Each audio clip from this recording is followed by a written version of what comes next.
everyone, it's McKenna Immortal from Unicult, and I am here to talk about why I eat the weeds and why I recommend you should maybe eat the weeds as well.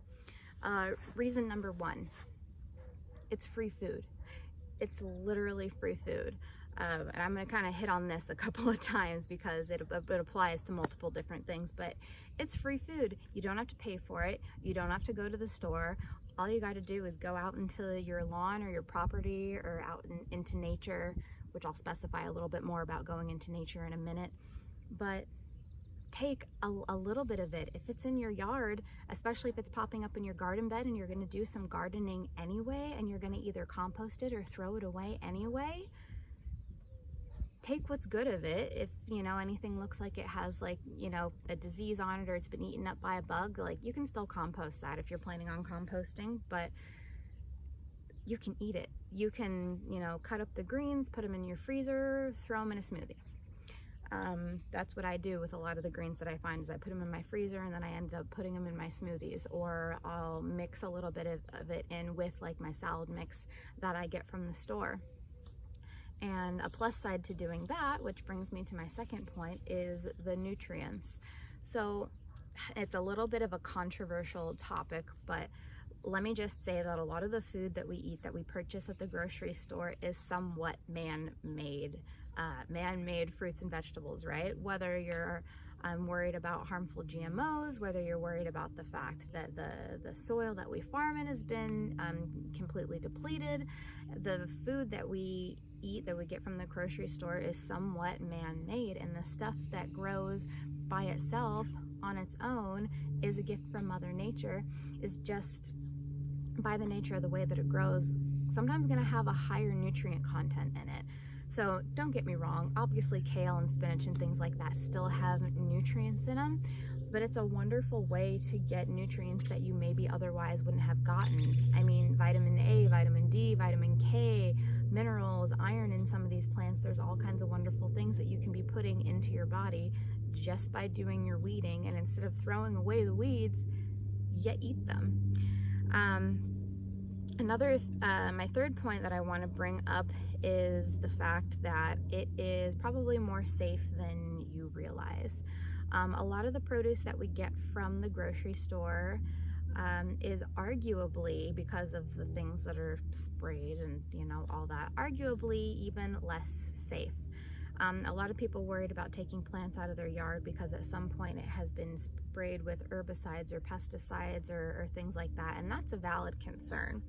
But it's important to know that most herbicides and pesticides by law have to completely dissipate and break down into the soil within a matter of between 7 and 14 days. So especially if you're on your own property and you chose not to spray this year, and maybe even it was sprayed the previous year, that's probably okay. If it was sprayed the previous year and then it went through an entire winter and it's spring again and you have weeds popping up, those weeds are going to be safe to eat.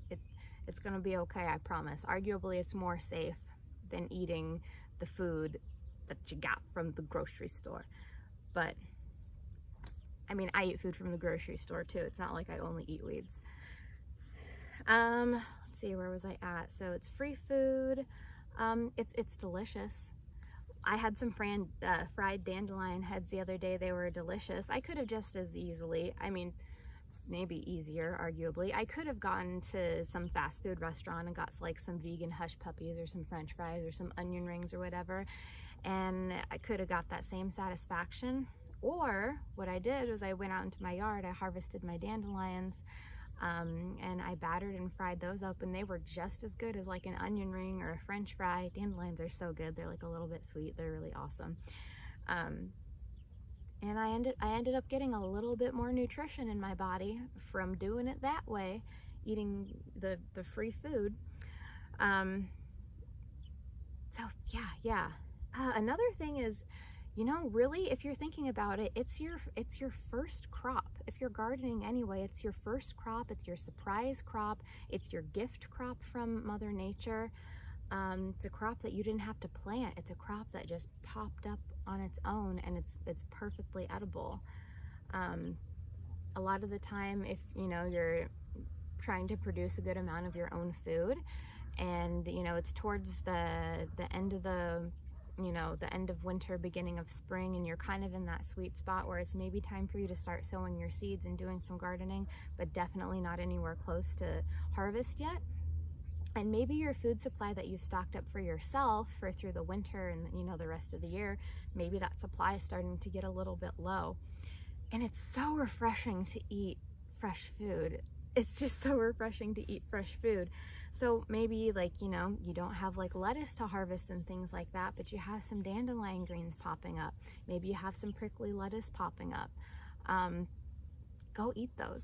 Go eat those out of your yard, out of your garden, and then later in the year, you know, you'll be able to eat your lettuces and the things like that you produce. But it is your first crop, and it's free.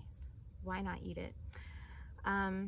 I love eating the weeds. I was skeptical about eating the weeds when I, you know, kind of started going down this whole path of foraging and self-taught herbalism and things like that. But you know, once I educated myself and found out what was safe to do and what was a good idea and maybe wasn't not such a good idea, I can't stop. I can't stop now.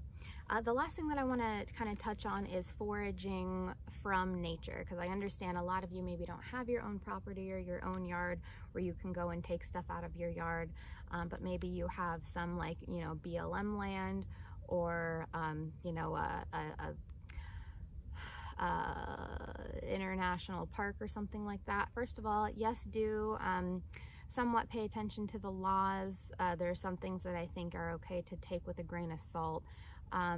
Just a quick tidbit is I know a lot of foraging laws were put in place to make it harder for people in need to get free food. So there's that.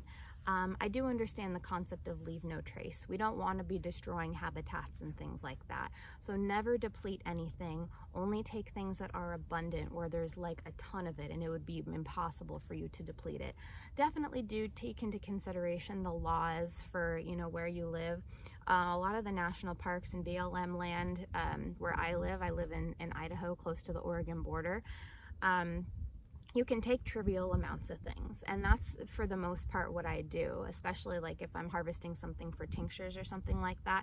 I take a small amount and I make a small batch because I don't need a ton of it myself, and my online shop is very, very small. So I take small trivial amounts of things that I know that I'm allowed to take, or I know I won't be, you know, harming the wildlife by taking it. There's a place that I like to go where you're even allowed to take a bucket of huckleberries, because there are so many huckleberries. You can take a whole bucket of huckleberries, but they don't want you going out there and, like, you know, mass harvesting things, clearing everything out and like selling stuff for profit. Or they also, keep this in mind, don't want you to necessarily be transplanting things into your yard as well. There are some plants that need to stay in the wild. You know, a lot of the things that we're going to be taking and eating are, you know, abundant weeds, noxious weeds, unwanted weeds, things of that nature.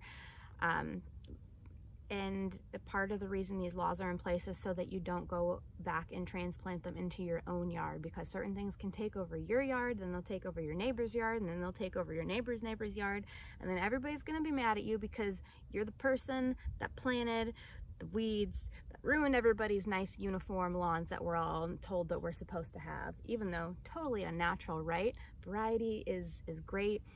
This whole like uniform, like manicured lawn thing, like, where did we get that? Like, so you have your little bit of land, you don't use it for food, you just put grass there. I'm not down with that. That's just me. Anyway, thanks for listening to me talk about why you should eat the weeds, and I recommend don't poison yourself. Be very careful, but maybe go eat some weeds. Uni bless.